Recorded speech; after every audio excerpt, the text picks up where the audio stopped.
Magandang umaga mga igan, patay sa pamamaril isang lalaki na dati nang sumuko sa Oplan, Tokhang.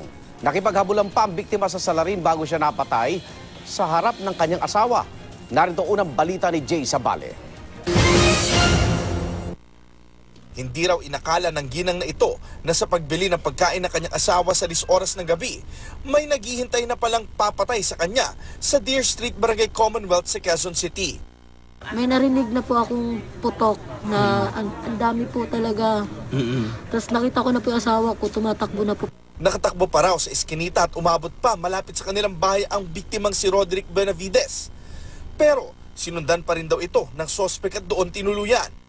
Kuya, tama na po, wag na po, tama, tigil niyo na po, sabi kong ganyan. Ay nung tinutukan po ako ng baril nung lalaki. Tapos sumigaw yung asawa ko, "Be, pasok."